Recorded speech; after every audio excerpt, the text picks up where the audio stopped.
நம்ம வாழுகிற காலத்திலேயே குர்ஆன்கள் தடுக்கப்பட்டிருக்குது. அது தடுத்தது ஞானசார தேரரா? ஒரு மீட்டினை வச்சாச்சு, இருக்கிற பண்ணை சாப்பிட்டாச்சு, பிளேண்டியை குடிச்சாச்சு, போமே முடிஞ்சு போச்சு. தீர்வே தேடாமல், அதுதான் தீர்வை தேடாமல் போவதே தீர்வு என்று நினைத்து கொண்டு போகிற ஒரு சமூகம். இதெல்லாம் அந்த அனுரட ரெல்லையில வந்ததுனால, அந்த ரெல்லைக்கு வந்தவங்க தானே, அதுல பெருமதி அவங்களுக்கு தெரியாது. இவங்களுக்கு குர்ஆன் இருக்கு, நஜ்ஜாசியோட அனுரை ஒப்பீடு தெரியுது, குர்ஆனுக்கு ஒரு பிரச்சனை இருக்குதுங்கிறது உங்களுக்கு தெரியுதா? பியோர்னா கண்ணே ஒரு வருஷத்துக்கு முன்னாடி ஒரு இரத்த தானத்தில் கலந்து கொண்டவர் ஒரு வீடியோ கிளிப்ல குர்ஆன் எல்லாம் விடுவிக்கப்பட வேண்டும் அப்படின்னு சொல்லிட்டு போயிருந்தார். அதை தாண்டி அவருடைய முனைப்புகள் என்ன? அகில இலங்கை மக்கள் காங்கிரசினுடைய தலைவர் ரிஷாட் பதியுதீன் ஒரு கடிதம் அனுப்பி இருக்கிறாரு, ஹஜ் விவகாரம் தொடர்பாக மினிஸ்டரோட சந்திச்சு நாங்க பேசணும். அதே மினிஸ்டர் தான் இதுக்கும் பொறுப்பானவர். எனவே இதை பாராளுமன்றத்தில் பேசுறதுல என்ன பிரச்சனை இருக்குது? அரசியல் தலைவர்களோட கொஞ்சம் குழாவிக்கொண்டே அவர்களுக்கு எதிராக பேசுறீங்க தானே? அவர்களுக்கு எதிராக சட்ட நடவடிக்கை எடுக்க போவதாக சில செய்திகளை சமூக வலைத்தளங்களிலே நானும் பார்த்தேன். நான் பேசியது பிழையும் இல்லை, நீங்க பேசியது பிழையும் இல்லை, குர்ஆனுக்காக பேசிய மற்ற எவர்கள் சொன்னது பிழை இல்லை. ஏன்னா எல்லோரும் அவருக்கு தான் போயிருக்குது.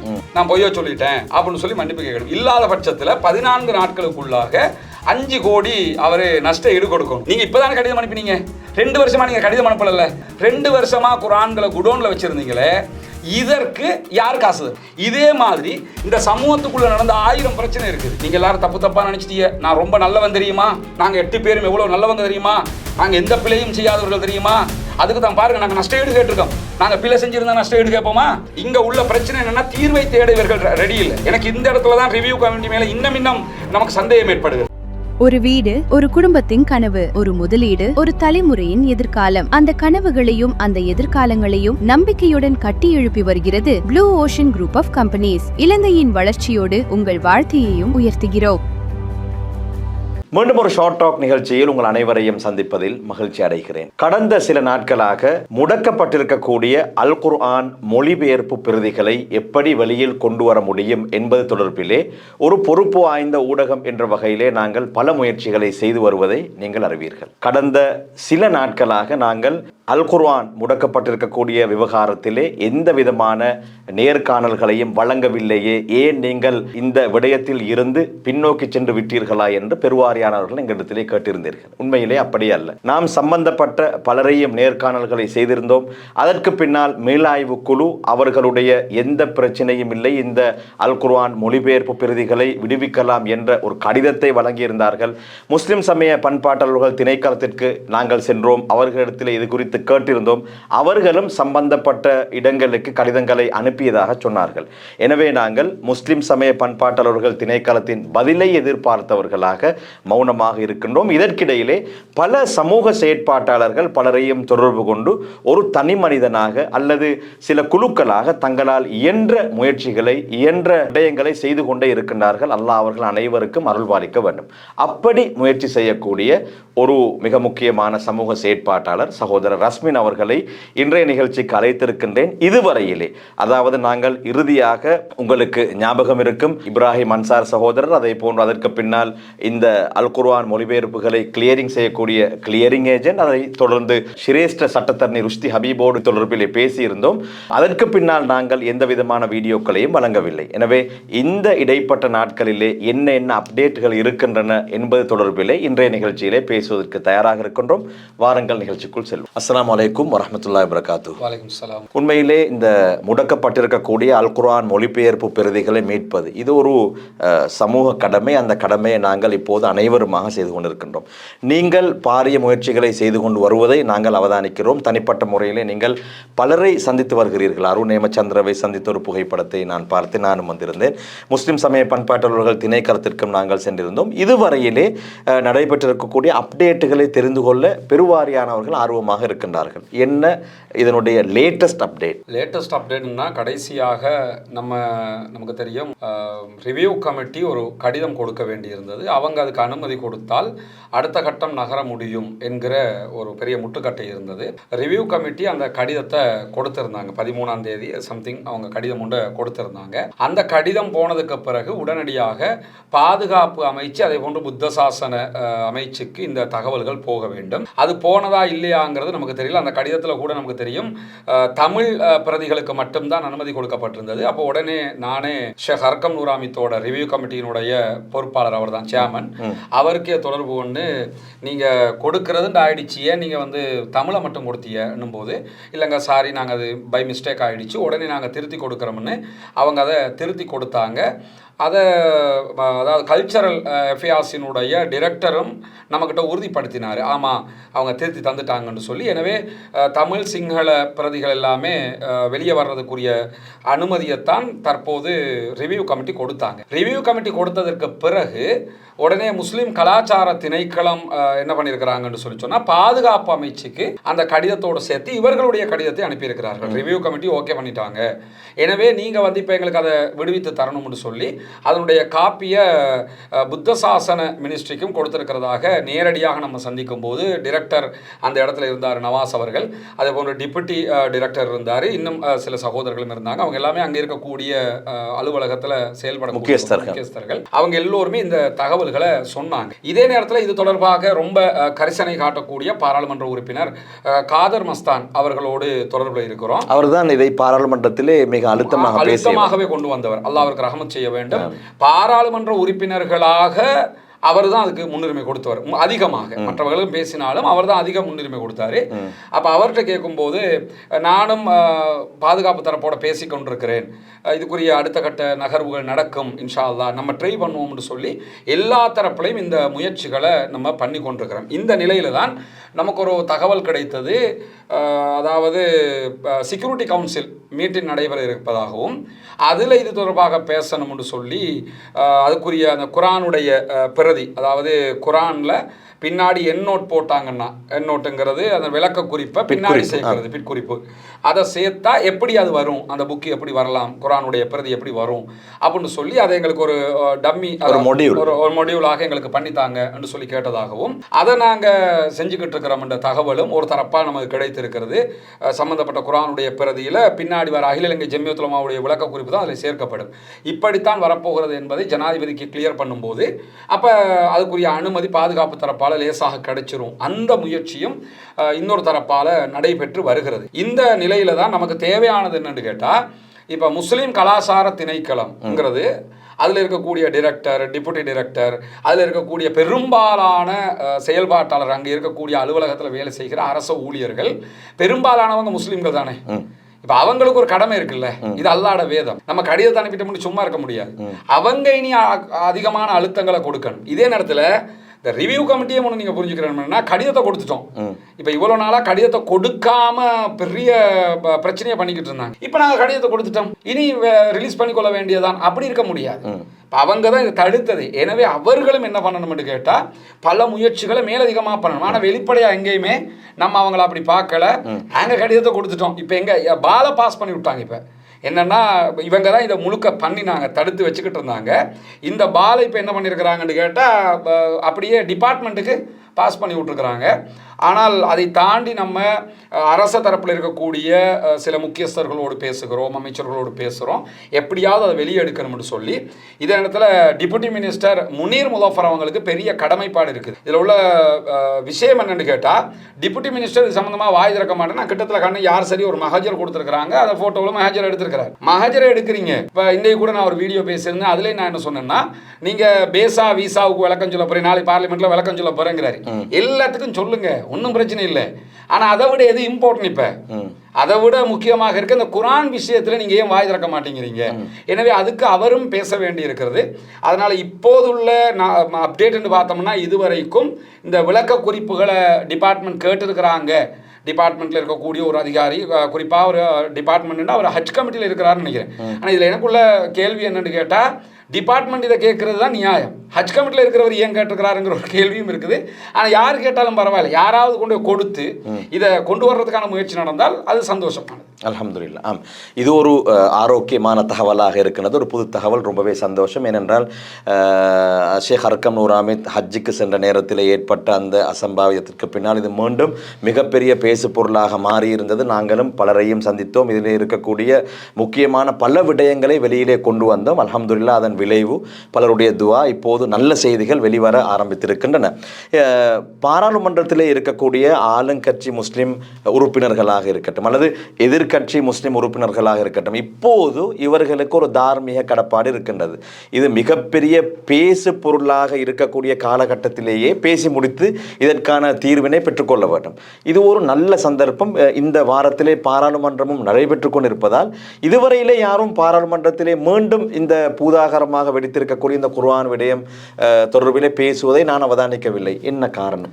முதலாவது விஷயம் அப்துல் ரஹ்மான், நீங்க நம்முடைய பாராளுமன்ற உறுப்பினர்களை மற்ற சமூகம் பாராளுமன்றத்துக்கு உறுப்பினர்களை அனுப்புவது ஒரு விதம் இருக்கு. நம்ம ஏன் பாராளுமன்றத்துக்கு அனுப்புகிறோம் என்கிற ஒரு விதம் இருக்கிறது. இப்ப நம்ம யாராவது பாராளுமன்றத்துக்கு ஒரு எம்பியை பார்லிமெண்ட்டுக்கு அனுப்பக்கூடியவங்க, நீங்க பிரச்சார களத்துல தேர்தல் பிரச்சாரம் நடக்கும்ல, அப்போவாவது நம்ம வேட்பாளர்கள் யாராவது போய் நான் உங்களுக்கு பாலம் போடுவேன், போக்கு கட்டுவேன், ரோட் போடுவேன், இப்படி பிரச்சாரம் பண்ணி பாக்குறீங்களா? அப்படி பார்க்க மாட்டாங்க. என்ன சொல்லுவாங்கன்னு கேட்டா உரிமை அரசியல் பேசுவாங்க. இஸ்லாமியர்கள் எதிர்பார்ப்பது என்னன்னு கேட்டால் இந்த உரிமை அரசியல் பாதுகாக்கப்பட வேண்டும், எங்க உரிமைகள் மீட்கப்பட வேண்டும். அப்ப தேர்தல் நேரத்தில் உரிமை அரசியல் பேசக்கூடியவங்க யாருமே தேர்தலுக்கு பிற்பாடு இந்த உரிமை அரசியல் பேசுறதை நீங்க பார்க்க முடியாது. இப்ப இந்த குர்ஆன் பிரதிகளை பொறுத்தவரையில குர்ஆன் பிரதிகள் என்பது அல்லாஹ்வுடைய வேதம் தடுக்கப்பட்டிருக்கிறது என்கிறது ஆன்மீக ரீதியிலான ஒரு பகுதி இருக்கிறது. அடுத்த பகுதியா பார்த்தீங்கன்னு சொல்லி சொன்னா நம்ம வாழுகிற காலத்திலேயே குர்ஆன்கள் தடுக்கப்பட்டிருக்குது. அது தடுத்தது ஞானசார தேரரா, உதய கம்மன் பிள்ளையா, விமல் வீரவன்சையா, கோட்டாபே ராஜபக்ஷையா? இதை தடுக்கிறதுக்கு காரணமாக இருந்தவங்க யாருன்னு கேட்டால் ஆலிம்கள். அதிலும் நாங்கள் சர்வதேச பல்கலைக்கழகங்களில் படித்திருக்கிறோம் என்று சொல்லிக்கொள்ளக்கூடிய ஆலிம்கள் இவங்க எல்லாம் சேர்ந்து தடுத்திருக்கிறாங்க. அப்ப என்ன பார்க்கணும்னா இது குர்ஆனா இல்லையா? அப்ப குர்ஆன் தடுக்கப்பட்டிருக்கிறது. இதை ஏன் பேச இயலாத ஒரு சில பாராளுமன்ற உறுப்பினர் நான் சொன்ன மாதிரி காதர் மஸ்தான் இதுக்கு முன்னாடி இந்த பிரச்சனை எழுகிற போது ஹிஸ்புல்லா பேசியிருந்தார். இப்படி ஒரு சில பேர் பேசுகிறார்கள், மற்ற யாரும் வாய் திறக்கிறாங்க இல்லை. அதுக்கு சில பல காரணங்கள். ஒரு காரணத்தை நான் சொல்றேன். இங்க எல்லோருக்குமே ஒரு முகப்பத்து பிரச்சனை இருக்கு. உங்களோட முகத்தை நான் திருப்பி பார்க்கணும்ல. அர்க்கம் நூராமித்தை சந்திக்கும் போது அவருக்கு எதிராக பார்லிமெண்ட்ல பேசிட்டு எப்படி சந்திக்கிறது, எப்படி அஸ்வர் ரசாயிம் முகத்தை பார்க்கறது, எப்படி முஸ்தபா ரசாவை பார்க்கறது, எப்படி முர்ஷித் முதாஃபரை பார்க்கறது, இந்த பிரச்சனை எல்லாருக்குமே இருக்கு. நான் என்ன கேட்கிறேன்னு கேட்டா, இது வெறுமனே அர்க்கம் நூராமித்துடைய பிரச்சனையா இல்லை, முஸ்தபா ரசாவுடைய பிரச்சனையா இல்லை, அந்த ஷேகுமார்களுடைய பிரச்சனையா இல்லை. யாரோட பிரச்சனை இது? அல்லாஹ்வுடைய வேதம் சமூகத்தினுடைய பிரச்சனை. இப்போ எனக்கும் அவங்களுக்கும் இடையில ஏதாவது பிரச்சனை இருக்கா? நான் கண்ட அழகா பேசி சந்தோஷமா கடந்து போகிற நம்ம தான். நமக்கு இந்த விஷயத்தில் மட்டும்தான் பிரச்சனை. எனவே இதை பாராளுமன்றத்தில் பேசுறதுல என்ன பிரச்சனை இருக்குது? அரசியல் தலைவர்களோட கொஞ்சம் குழாவிக்கொண்டே அவர்களுக்கு எதிராக பேசுறீங்க தானே.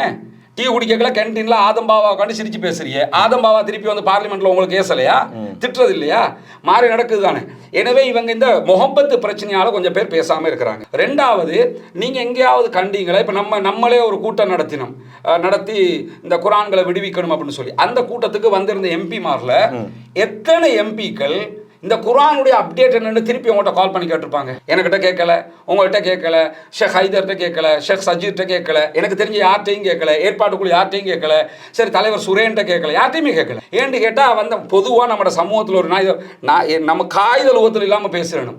ஒரு மீட்டினை வச்சாச்சு, இருக்கிற பண்ணை சாப்பிட்டாச்சு, பிளேண்டியை குடிச்சாச்சு, போங்க முடிஞ்சு போச்சு. தீர்வே தேடாமல், அதுதான் தீர்வை தேடாமல் போவதே தீர்வு என்று நினைத்து கொண்டு போகிற ஒரு சமூகம். அந்த முஸ்லீம் காங்கிரஸ் தலைவர் பாணியில் சொல்றதா இருந்தா இந்த பிச்சைக்காரன் காலில் இருக்கிற புண்ணு மாதிரி, அதை சொரிஞ்சு விட்டுட்டு சும்மா விட்டுணும், திருப்பி புண்ணாய் கிடக்கும், திருப்பி சொரிஞ்சு விடணும். இந்த மாதிரியே கடந்து போகிறோம். இதுல எதிர்கட்சி உறுப்பினர்களை பத்தி ரெண்டாவது பார்ப்போம்.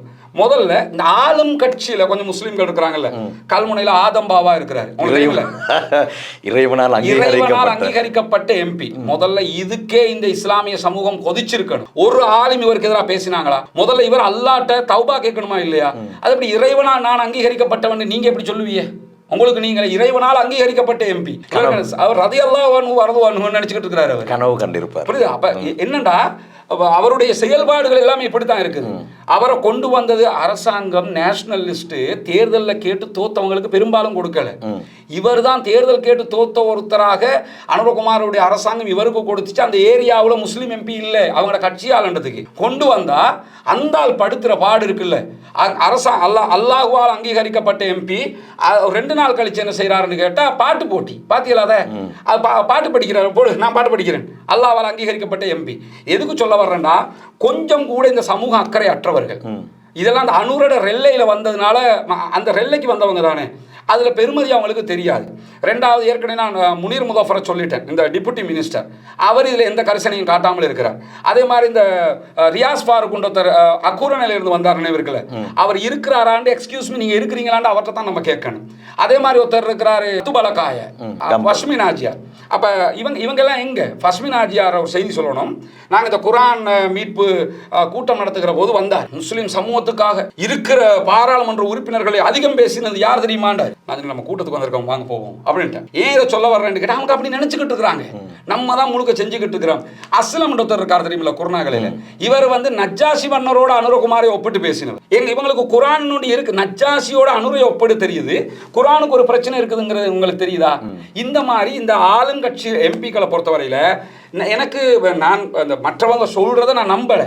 ஆனால் சில நேரங்கள் அப்படி இருக்குமோன்னு என்ன தோணுது. பிளவத்தில் எழுதி கொடுக்கறது தான் படிக்கிறாங்க, பிளவத்தில் குர்ஆனை பற்றி எழுதி கொடுக்கல, அதனால தான் பேசாமல் இருக்கிறாங்க. நாளைக்கு அவர்கள் ஒரு பதிலை உங்களுக்கு சொல்வார்கள், அதாவது எங்களுடைய காலத்திலே இது நடைபெறவில்லை என்று சொன்னால் அதற்கான பதில் தடை கண்டினியூ ஆகுதா இல்லையா? உங்கள் காலத்தில் நீங்கள் தடுக்கலை, ரணில்ற காலத்தில் நடந்துச்சு. இப்போ குர்ஆனை விடுவிக்கிற பொறுப்பு உங்களுக்கு இல்லையா? எதுக்கு உங்களை கொண்டு வந்தாங்க? இப்போ உங்கள் காலத்தில் நடக்கலைல்ல, உங்களை எதுக்கு கொண்டு வந்த? உங்கள் காலத்தில் களவும் தான் நடக்கலை, அந்த கல்லணை நீங்கள் பிடிக்கலையா? இப்போ மஹிந்தானந்த அழுத்கமைக்கு உங்கள் காலத்தில் திருடினாரா? அந்த ஆட்சி காலத்தில் திருடினாரா? இல்லைல்ல, அது அவங்களோட ஆட்சி காலம் தானே. அதுக்கு இப்போ வேலை செய்யல. அந்த ஆட்சி காலத்தில் நடந்த பல விஷயங்களுக்கு இங்கே தீர்வு கிடைக்குது இல்லை? அதே மாதிரி இதுக்கு தீர்வு கிடைக்கணுமா இல்லையா? அப்போ ஆளுங்கட்சி எம்பிக்கள் வாய் திறக்காம இருக்கிறார்கள். எதிர்கட்சியில் இருக்கக்கூடிய எம்பிக்கள், முஸ்லீம் காங்கிரஸ் தலைவர் இதுவரைக்கும் இது தொடர்பாக என்ன ஸ்டேட்மெண்ட் கொடுத்தாரு? எப்பயோ ஒரு வருஷத்துக்கு முன்னாடி ஒரு இரத்த தானத்தில் கலந்து கொண்டவர் ஒரு வீடியோ கிளிப்பில் குர்ஆன் எல்லாம் விடுவிக்கப்பட வேண்டும் அப்படின்னு சொல்லிட்டு போயிருந்தார். அதை தாண்டி அவருடைய முனைப்புகள் என்ன? முஸ்லிம் காங்கிரசினுடைய செயலாளர் நாயகம் காரியப்பர் அவருடைய நிலைப்பாடு என்ன? அவருடைய கட்சியில மற்ற உறுப்பினர்களுடைய நிலைப்பாடு என்ன? அகில இலங்கை மக்கள் காங்கிரஸ், நான் நேற்று கண்டன், அகில இலங்கை மக்கள் காங்கிரசினுடைய தலைவர் ரிஷாட் பதியுதீன் ஒரு கடிதம் அனுப்பி இருக்கிறாரு, ஹஜ் விவகாரம் தொடர்பாக மினிஸ்டரோட சந்திச்சு நாங்க பேசணும். அதே மினிஸ்டர் தான் இதுக்கும் பொறுப்பானவர். எதுக்கு? குர்ஆன் பிரச்சனைக்கு சுனில் செனவி அவர் தான் இதுக்கும் பொறுப்பானவர். நான் கேட்கிறேன், நீங்க ஹஜ் விவகாரத்தை நாளைக்கு பார்லிமெண்ட்ல முனீர் முதஃபர் பேசுறேன்னு இருக்காரு. அவர் பேசினதுக்கு அப்புறம் அதை பார்ப்போம், அது எல்லாருமே பார்க்கணும். ஏன்னா முனீர் முதஃபரும் நான் ரொம்ப நல்லவன் காட்ட வர்றாரு, காட்டி முடியட்டும், அதுக்கப்புறம் அதை பார்த்துக்கிடுவோம். ஹஜ் விவகாரத்தில் அநியாயம் நடந்தது, அதை பற்றி மினிஸ்டரை சந்தித்து பேசணும்னு கடிதம் அனுப்ப முன்னாடி நீங்க எதுக்கு அது ரெண்டையும் சேர்த்து அனுப்பியிருக்கலாமே, குர்ஆன் விஷயத்தையும் சேர்த்து நம்ம பேசுவோம் அப்படின்னு அனுப்பியிருக்கலாம். என்ன கேட்டா என்னன்னா, ரெண்டு பேரும் இப்போ மஸ்தான் வந்து அதே மன்னார்ல எம்பியா வந்தவர். இவங்களுக்கு இடையில இந்த அரசியல் போட்டி ஒன்று இருக்கு. மஸ்தான் குர்ஆனை பற்றி பேசினா நான் பேச மாட்டேன் என்று இவர் நினைக்கிறாரோ தெரியல.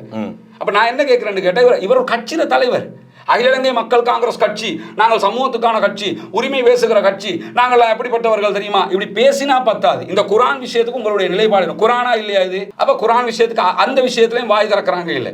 அப்ப எதிர்கட்சி எம்பிக்களும் வாய் திறக்க மாட்டேங்கிறாங்க, ஆளுங்கட்சி எம்பிக்களும் வாய் திறக்க மாட்டேங்கிறாங்கன்னா இந்த குர்ஆன் விவகாரத்தை அடுத்த கட்டம் எப்படி கொண்டு போவது?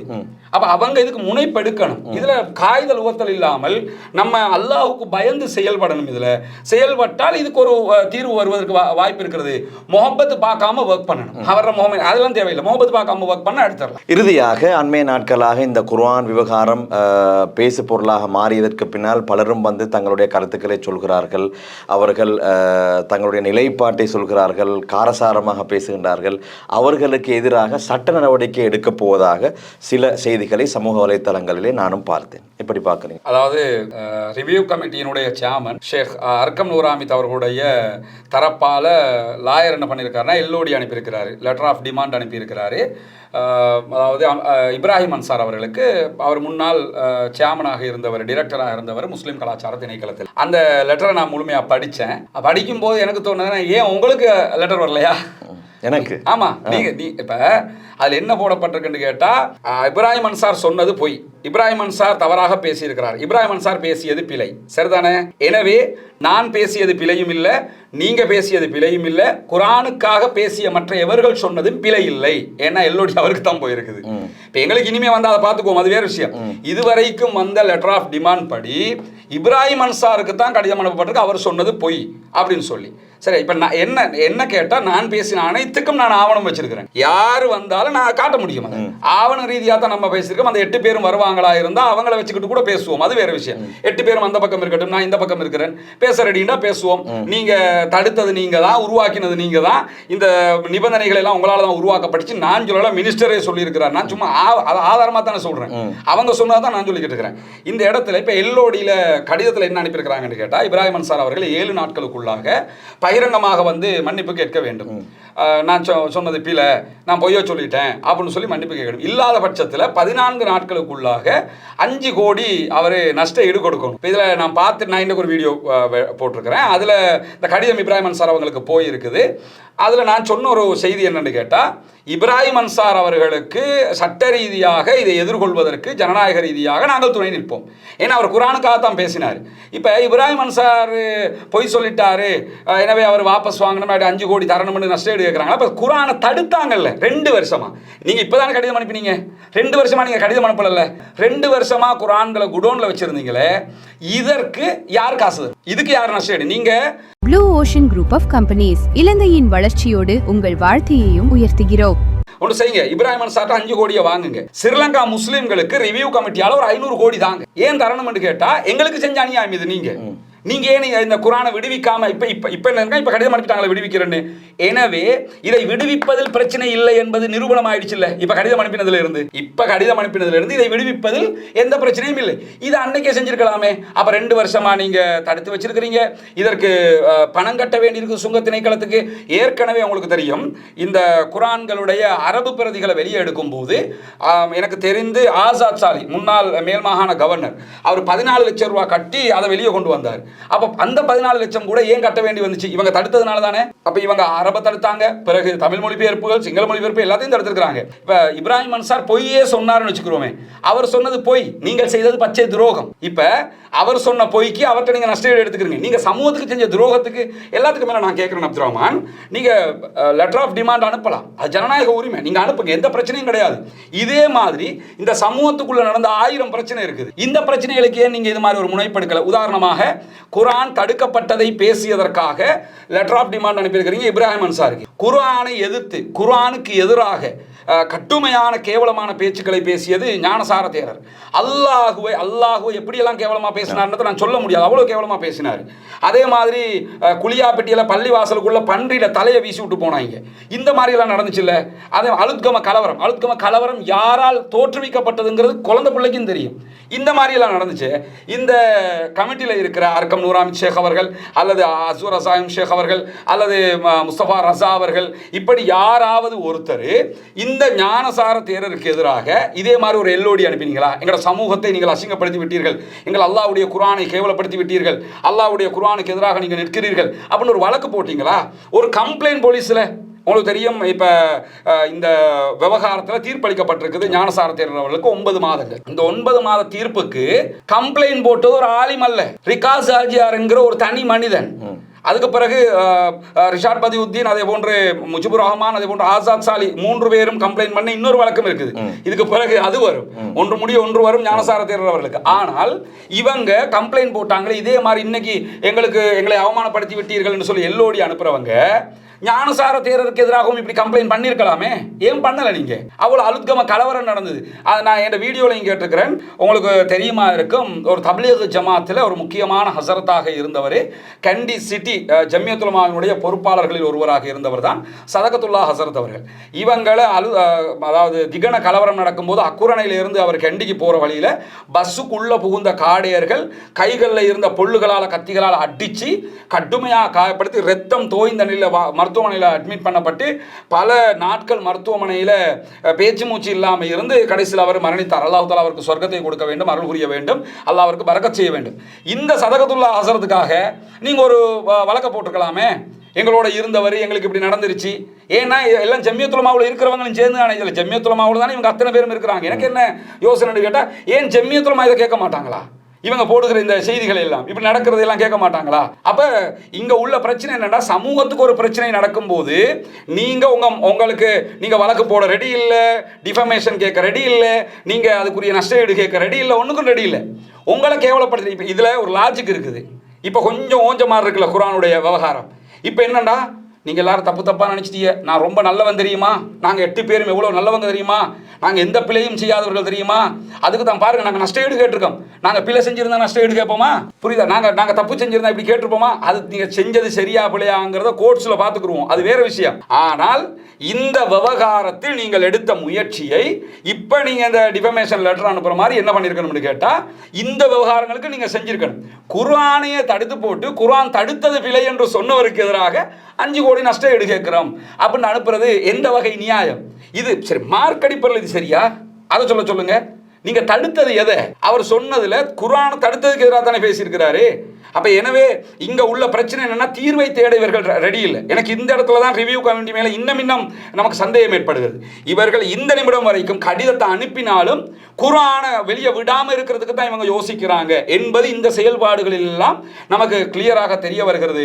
எனவே அல்லாஹ் போதுமானவன். நான் என்னன்னா, அல்லாஹ் மட்டும்தான் இதுக்கு தீர்வு தர வேண்டும். ஏன்னா ஒரு குர்ஆனை தடுக்கிறதுக்கு ஏன் இவ்வளவு ட்ரை பண்றாங்கன்னு எனக்கு தெரிய மாட்டேங்குது. முடக்கப்பட்டிருக்கக்கூடிய அல் குர்ஆன் மொழிபெயர்ப்புகளுடைய லேட்டஸ்ட் அப்டேட்டை சகோதரர் ரஸ்மின் சொல்லியிருந்தார். ஒரு சந்தோஷமான செய்தியை சொல்லியிருந்தார். இன்ஷா அல்லாஹ் மிக விரைவிலே பாதுகாப்பு பிரிவினருக்கு அதனுடைய மொடியூலை வழங்கப்படவிருப்பதாக, எண்ணோட்டை போடப்பட்ட மொடியூல் அவர்களுக்கு தேவைப்படுவதாக சொல்லியிருக்கின்றார்கள். எனவே இன்ஷா அல்லாஹ் மிக விரைவிலே ஒரு எண்ணோட் போடப்பட்ட குர்ஆன் வெளியிலே வருவதற்கான வாய்ப்பு இருப்பதாக சொல்லியிருக்கின்றார். ரொம்பவே சந்தோஷமான விடயம். இந்த முன்னெடுப்புகள் எல்லாம் சமூகத்திலே மக்கள் இது குறித்து தீவிரமாக பேசுவதன் விளைவாகவே நடைபெறுகின்றது என்பதை நாங்கள் அனைவரும் ஏற்றுக்கொண்டே ஆகும். எது எவ்வாறாக இருந்தாலும் இந்த அல் குர்ஆன் மொழிபெயர்ப்புகள் விடுவிக்கப்பட வேண்டும் என்ற விவகாரத்திலே யார் யாரெல்லாம் தொடர்ந்தும் பேசிக்கொண்டிருக்கிறீர்களோ, நீங்கள் அனைவரும் தொடர்ச்சியாக இந்த விடயத்திலே பேசிக்கொண்டே இருங்கள். நிச்சயமாக அழுத்தங்கள் நாங்கள் பிரயோகிக்கும் பட்சத்திலே தான் அதற்கான நியாயமான பதில் கிடைக்கும் என்பது எங்களுடைய நம்பிக்கை. அதாவது உரிமைகளை நாங்கள் போராடியே வெல்ல வேண்டும் என்பதைத்தான் நாங்கள் நம்புகிறோம். அந்த அடிப்படையில் இன்ஷா அல்லாஹ் மிக விரைவில் இந்த குர்ஆன்கள் வெளியிலே வர வேண்டும். பாராளுமன்ற உறுப்பினர்கள் இது குறித்து மிகுந்த அவதானத்தை செலுத்த வேண்டும் என்பதை தாழ்மையாக வேண்டிக் கொண்டு சகோதரர் ரஸ்மின் இன்றைய நாளிலும் கலையகம் வந்திருந்தார். அவருக்கு நன்றிகளை தெரிவித்துக் கொள்கின்றேன். ரொம்ப நன்றி.